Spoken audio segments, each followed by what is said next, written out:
ನಮಸ್ಕಾರ ಪ್ರಿಯ ವೀಕ್ಷಕರೇ, ಎಎನ್ ನ್ಯೂಸ್ಗೆ ಸ್ವಾಗತ. ನಾನು ನಿಮ್ಮ ನಿರಂಜನ್ ಸರೂರ್.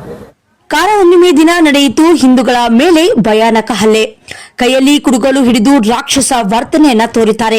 ಹಾವೇರಿ ಜಿಲ್ಲೆಯ ಹಾನಗಲ್ ತಾಲೂಕಿನ ನರೇಕಲ್ ಗ್ರಾಮದಲ್ಲಿ ನಡೆದಂತಹ ಹಿಂದೂ ಮುಸ್ಲಿಂ ಗಲಾಟೆಯಲ್ಲಿ ಗಂಭೀರ ಗಾಯಗೊಂಡವರು ಲೋಹಿತ್ ಕುರುಬರ್, ಶಿವರಾಜ್ ಕುರುಬರ್, ನಾಗಪ್ಪ ಕುರುಬರ್, ಜಯಪ್ಪ ಕುರುಬರ್, ನಿಂಗರಾಜು ಕುರುಬರ್, ಮಲ್ಲಪ್ಪ ಕೊಡಮಗ್ಗಿ ಹೆಚ್ಚಿನ ಚಿಕಿತ್ಸೆಗಾಗಿ ಹುಬ್ಬಳ್ಳಿಯ ಕಿಮ್ಸ್ ಆಸ್ಪತ್ರೆಗೆ ರವಾನೆ ಮಾಡಲಾಗಿದೆ.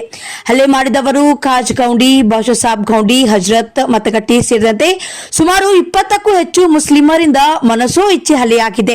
ನರೇಗಲ್ ಗ್ರಾಮದ ಕರಿ ಬಿಡುವಂತಹ ಜಾಗದಲ್ಲಿ ಈ ಘಟನೆ ಸಂಭವಿಸಿದ್ದು, ಕಾರ ಹುಣ್ಣಿಮೆಯ ಅಂಗವಾಗಿ ಹೋರಿ ಸ್ಪರ್ಧೆಯನ್ನ ಆಯೋಜಿಸಲಾಗಿತ್ತು. ಈ ವೇಳೆ ಮಸೂತಿ ಮುಂದೆ ನಡೆದಂತಹ ಏಕಾಏಕಿ ಗಲಾಟೆಯಲ್ಲಿ ಸದ್ಯ ಸ್ಥಳಕ್ಕೆ ಹಾನಗಲ್ ಪೊಲೀಸರು ಭೇಟಿಯನ್ನ ನೀಡಿ ಪರಿಸ್ಥಿತಿಯನ್ನು ನಿಯಂತ್ರಿಸಿದ್ದಾರೆ. ಗ್ರಾಮದಲ್ಲಿ ಬೂದಿ ಮುಚ್ಚಿದ ಕೆಂಡದ ವಾತಾವರಣ ಸೃಷ್ಟಿಯಾಗಿದೆ. ವರದಿಗಾರರು ನಿರಂಜನ್ ಶಿರೂರ್, ಎಎನ್ ನ್ಯೂಸ್, ಬೆಳಗಾವಿ.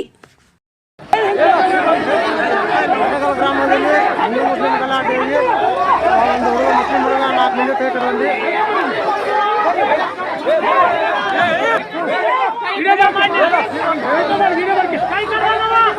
ಕೈ ಕಡ್ಕೊಂಡಿ ಹಿಂದೂ